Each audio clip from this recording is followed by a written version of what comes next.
2005 में Indian IT sector was unstoppable. 2015 में Indian IT sector became सबसे ज्यादा रिलायबल कंपाउंडर एंड 2025 में इंडियन आईटी सेक्टर निफ्टी को भी अंडर परफॉर्म कर रहा है। Margins are under pressure, hiring वो स्लो डाउन हो गई है and AI can write code, can debug itself and even test software. तो यहाँ पे आता है एक अनकंफर्टेबल क्वेश्चन जिसको कोई आंसर नहीं करना चाह रहा। By 2040 will Indian IT industry be like this, या फिर बाय 2040 इंडियन आईटी इंडस्ट्री पूरी रैप ऑफ कर जाएगी? Ladies and gentleman, my name is Harsh Goyal और आज मैं आपको बताने वाला हूं 3 ऐसे सिनेरियोस जो आज को देख के मेरे हिसाब से हो सकते हैं बाय 2040।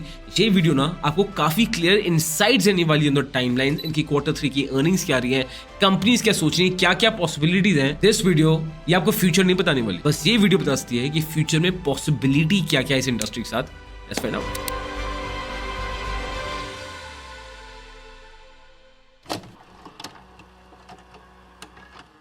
अब let's look at the reality. IT stocks ने शार्पली अंडर परफॉर्म किया है अगर मैं ब्रॉडर मार्केट के पर्सपेक्टिव में बात करूंगा, और वहीं पे निफ्टी आप बोल सकते हो थोड़ी बहुत स्ट्रांग रही है, और वहीं पे IT sector has corrected heavily. And ये बस एक सेंटिमेंट नहीं है, ये हो रहा है because of these 3 structural concerns. सबसे पहला कि AI is reducing repetitive work. अब आज के दिन artificial intelligence can write code, can run test cases, automate documentation and monitor systems। और इंडिया इन आईटी इंडस्ट्री का ज्यादातर रेवेन्यू हिस्टोरिकली ना इन 4 चीजों से ही आया है। तो अगर ऑटोमेशन बढ़ती है तो आईटी कंपनीज के बिलेबल आवर्स वो कम हो जाते हैं एंड ये डायरेक्टली चैलेंज करता है हमारी आईटी कंपनीज के ट्रेडिशनल बिजनेस मॉडल को। सेकंड, प्राइसिंग मॉडल अब शिफ्ट कर रहा है। अब पहले आईटी कंपनीज किस चीज के लिए चार्ज करती थी? नंबर ऑफ एम्प्लॉइज, फिर number of hours and time and material contracts. Simple. But अब क्लाइंट्स क्या चाहते हैं? Fixed price contracts and outcome based billing. और ये ना एक्चुअली हम पहले भी देख चुके हैं, बिटवीन 2015 एंड 2019 ऐसे ही फिक्स्ड प्राइस कॉन्ट्रैक्ट्स बढ़ गए थे and industry margins fail by around 1.5%। Revenue तो बढ़ा था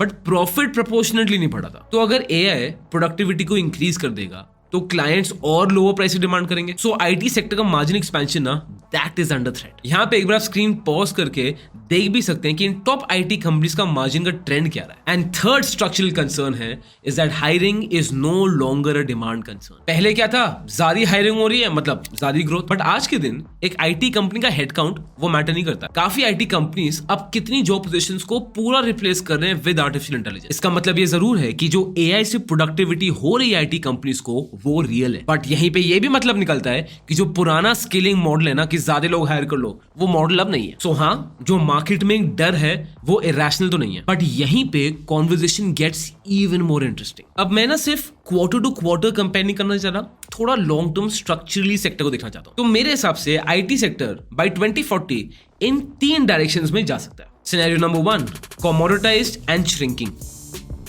इस सिनेरियो में AI becomes extremely powerful and ज़्यादातर enterprises will have their own inbuilt in-house AI teams। जो global capability centers हैं they would start expanding। जो routine outsourcing हो रही है वो collapse कर जाएगी because अब तो AI in-house है। तो Indian IT sector will become low growth, margin will be even lesser and पूरे इंडस्ट्री को re-rate कर दिया जाएगा और permanently एक lower slab में रख दिया जाएगा। ये है फर्स्ट सिनेरियो और एक bearish सिनेरियो है। अब जाते हैं अगले 2 में। जो सेकंड सिनेरियो आता है वो है सर्वाइवल थ्रू इंटीग्रेशन। इस सिनेरियो में ये होगा कि इंडियन आईटी कंपनीज ना वो इसको एक्सेप्ट कर लेंगे कि वो एआई मॉडल्स नहीं बना सकते, ना ही उनमें कैपेबिलिटी है और ना ही उतनी फंडिंग है, और इसलिए इंडियन आईटी कंपनीज अब एआई मॉडल्स बनाने के अलावा एआई मॉडल के एग्रीगेटर बन जाएंगे। इसको मैं समझाता हूं। जैसे आप एक ले लो एक बैंक का एग्जांपल। अब एक बैंक में 50 टाइप के सॉफ्टवेयर चल रहे हैं।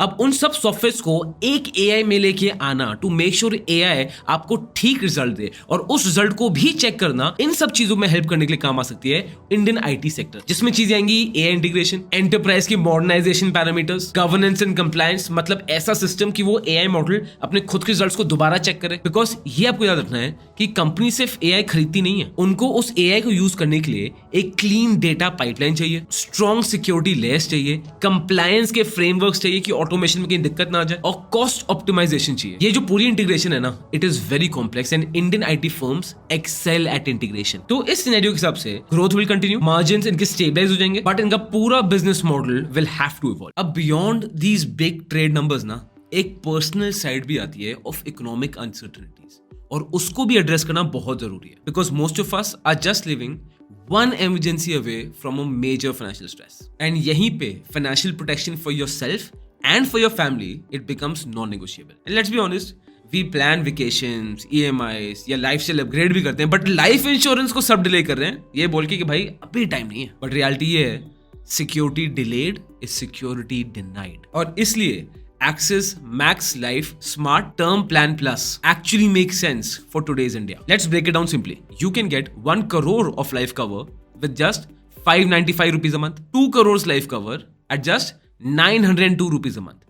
ये लिटरली जो हम खाना ऑर्डर करते हैं ना उससे भी सस्ता है. और ये सिर्फ अफोर्डेबल नहीं, रिलायबल भी है. 99.70% क्लेम सेटलमेंट रेशियो है, which is one of the highest in the industry. मतलब जब फैमिली को सबसे ज्यादा जरूरत होती है ना तो कंपनी स्टैंड लेती है. एलिजिबल क्लेम्स 3 घंटे के अंदर सेटल हो जाते हैं with no stress and no running around. And plus the extra benefits actually matter. 15% first year discounts on premiums for salaried individuals, 15% lifetime discount on premiums of women. और अगर salaried women हो तो दोनों benefits. And सबसे ज्यादा underrated feature, एक special exit value benefit जहां पे आपको 100% ऑफ द प्रीमियम पेड वापस मिल जाता है free of cost, in case अगर आपको लगता है आपको पॉलिसी मेच्योरिटी के पहले ही खत्म करनी है. सो अगर आप एग्जिट भी करते हो ना तो आपका पैसा कहीं नहीं जा रहा. इन एन इकोनॉमी जहां जॉब्स अनसर्टन है, एक्सपेंसेस बढ़े हैं, EMIs are already heavy, having a solid life cover ना is no longer optional. It's a basic financial hygiene. So अगर आप कमा रहे हो or you have dependents or planning a family, now is the right time. Link is in the description, so जाकर policy check करो. Secure your family before life gives you a reason to regret the delay. Because growth, they look very good on GDP charts, but protection is what actually keeps families safe. अब आ जाते हैं scenario 3 में, which is reinvention and expansion. अब ये सबसे ज्यादा interesting possibility है. AI will reduce the manpower spending, but AI की वजह से टोटल टेक स्पेंडिंग वो ज्यादा बढ़ जाएगी. एंड अगर आगे जाके AI एम्बेड हो जाता है in health care, manufacturing, banking and financial services, telecom, retail, government systems, ये AI की इंटीग्रेशन, स्केलिंग, मॉनिटरिंग, सर ये एक मल्टी डेकेड अपॉर्चुनिटी है फॉर IT सेक्टर. इंस्टेड की IT सेक्टर अपने पुराने बिजनेस मॉडल में काम कर रही है and they are billing on employ और ऑन द आवर्स इन्वेस्टेड. अब IT companies can bill directly on the outcome and इस सिनेरियो में मार्जिन्स भी बढ़ सकते हैं एंड प्रोडक्टिविटी वो भी बहुत स्पीड से बढ़ सकती है. इस सिनेरियो नंबर 3 में इंडियन IT सेक्टर इन 2040 इनका हेडकाउंट तो कम होगा बट पर वैल्यू एम्प्लॉय देखोगे तो वो बहुत लार्ज होगी. अब आ जाते हैं इन कंपनीज के लेटेस्ट क्वार्टर रिजल्ट्स के जो एज ऑफ नाउ है Q3 FY26. और ये ना एक अंडरलाइन सीक्रेट मैसेज हमें बता रही है, उसको डिकोड करते हैं. अब TCS ने मैसिव डील विंस को रिपोर्ट किया. इन्फोसिस की जो गाइडेंस है वो बढ़ चुकी है. HCL का भी एक बड़ा तगड़ा डील मोमेंटम आप देख सकते हो. एंड टेक महिंद्रा के मार्जिन्स लकीली वो भी इंप्रूव कर रहे हैं. अब इसमें आप चीज नोटिस करो, AI का रेवेन्यू एटलीस्ट अभी एक स्टैंड अलोन फिगर नहीं है और वो बंडल्ड है. मतलब जो भी सारे कॉन्ट्रैक्ट्स है उन्हीं कॉन्ट्रैक्ट्स में बंडल्ड है, तो हमें अलग से पता नहीं चलेगा कि AI से रेवेन्यू कितना आ रहा है. तो ये हमें एक बड़ी इंटरेस्टिंग चीज बताती है कि AI is not replacing IT services yet. उल्टा AI को उनमें इंटीग्रेट किया जा रहा है. इसका मतलब आप सोचोगे तो हम सिनेरियो 2 के ज्यादा क्लोजर है than सिनेरियो 1. बट अभी भी visibility I would say in very early stages. अब let's talk about the panic जिसके चक्कर में या IT स्टॉक्स को इन्वेस्टर्स ने बहुत बेचा. अब एंथ्रोपिक ने रिसेंटली लॉन्च किया है Claude AI. I am sure इसके बारे में आपने ऑलरेडी बहुत कुछ सुन लिया होगा. ये जो AI टूल है, it can plan your tasks, it can execute codes independently, ये डिबग भी कर सकता है सॉफ्टवेयर को एंड अक्रॉस वर्क आपका सिस्टम्स इंटीग्रेट करता है. बेसिकली क्लॉड AI तो अब इतना स्ट्रांग हो गया कि it's like having your own personal assistant at half the price at what a employee would come at. और इसको ऐसे ही मार्केट किया गया कि this is like a digital employee. तो इस चक्कर में इन्वेस्टर्स पैनिक कर गए. बट यहीं पे एक मेजर डिफरेंस है जो लोग समझ नहीं रहे हैं. अगर आप सिंगल टास्क को ऑटोमेट कर दोगे, जैसे कि ये बुक करना या अलार्म सेट करना या ऑटोमेट तरीके से मुझे हर टाइम पे ये रिमाइंड करना, ये सिंगल टास्क है. इसको ऑटोमेट करना आसान है क्योंकि ये आइसोलेटेड है. But doing the same thing in a company बहुत डिफरेंट चीज है. बिकॉज एक कंपनी में, जैसे कि मैं बैंक का एग्जांपल लूं, तो उसमें इतनी सारी चीजें इंटीग्रेटेड है that it needs layers and layers and layers of planning and integration. कोई एक टास्क सिर्फ आइसोलेटेड होना बहुत रेयर है. बिकॉज जो एंटरप्राइज के सिस्टम्स होते हैं यार, let's be honest, they are messy, they are fragmented, heavy regulation होती है और कंट्री स्पेसिफिक तो उसमें और प्रॉब्लम आती है फिर. और इस कॉम्प्लेक्सिटी को हटाना will not happen in 1-2 quarters. मतलब मेरे हिसाब से तो इसमें सालों अभी भी लग सकते हैं. बट अगर आप मुझसे डिसएग्री करो तो मुझे नीचे बता सकते हो. बिकॉज रिसर्च से जो मुझे समझ आया ना कि can AI can automate layers, वो उसको ऑटोमेट कर सकती है. बट उस पूरे AI मैकेनिज्म को प्रोडक्टिवली यूज करना for a very strong large multinational company level outcome, उसके लिए आपको चाहिए एआई के लिए हेवी ऑर्केस्ट्राइजेशन। मतलब आप समझो ना, जैसे ऑर्केस्ट्रा वाले से बैठता है और फिर वहां पे ट्रम्पेट्स वाले बैठे हैं, फ्लूट वाले बैठे हैं, उन सबको कंट्रोल करने वाला बंदा चाहिए। अब आ जाते हैं वैल्यूएशन एक्सपेक्टेशंस में, एंड यहाँ पे ना मेरे हिसाब से बहुत लोग ये बहुत इंपॉर्टेंट चीज मिस कर रहे हैं। आज के दिन आईटी कंपनीज का प्रॉफिट ना अराउंड 15% है निफ्टी में, एंड उनका इंडेक्स वेट इज ओनली 10%। इसका मतलब क्या है? मार्केट्स की प्राइसिंग में एक आपको गैप नजर आएगा, जहां काफी कैलकुलेशन के हिसाब से